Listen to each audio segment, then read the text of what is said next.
L'apôtre Paul déclare expressément que l'évangile qu'il annonce ne vient pas de l'homme et qu'il ne l'a reçu ni appris d'aucun homme, même pas de ceux qui avaient été témoins des souffrances du Christ, mais qu'il le tenait d'une révélation du Seigneur.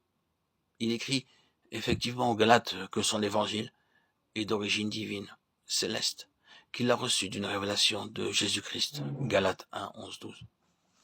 Ainsi, le Christ ressuscité, retourné auprès du Père, expliqua lui-même, enseigna lui-même à l'apôtre Paul tout ce que comportait son sacrifice, ses causes et ses résultats.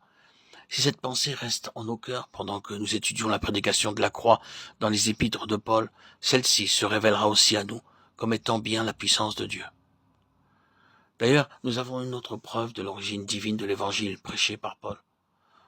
Ensuite d'une révélation, Galates 2.2, il partit à Jérusalem pour y voir les apôtres, ceux qu'on regardait comme des colonnes, et leur exposer l'évangile qu'il prêchait parmi les gentils.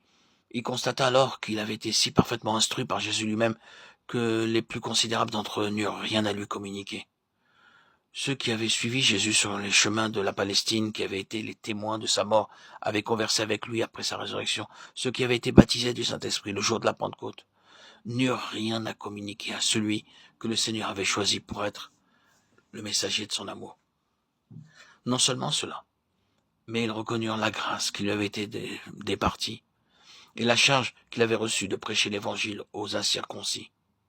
Aussi lui donnèrent-ils la main d'association, démonstration irréfutable, et pour tous les siècles l'évangile de Paul fut en harmonie parfaite avec le leur.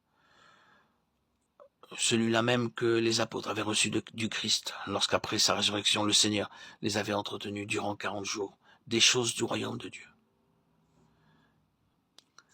Puisque c'est le Christ lui-même qui donna à l'apôtre son message, la prédication de la croix, nous ne saurions nous étonner que celui-ci domine sa vie, et qu'elle soit le thème constant de ses épîtres.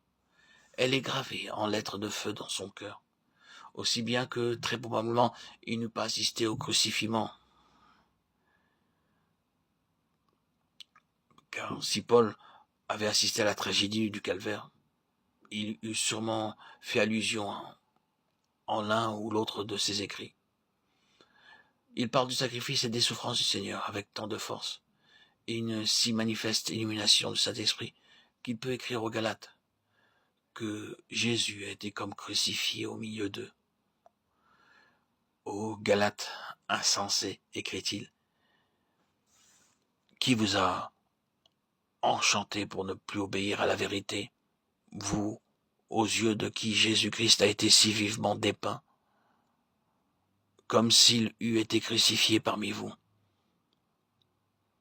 Que Dieu, dans sa bonté, nous donne encore maintenant les secours de son esprit, qu'il illumine aussi pour nous le message de la croix, confié autrefois à son serviteur Paul, et qu'il daigne y rendre encore témoignage, aujourd'hui comme dans le passé.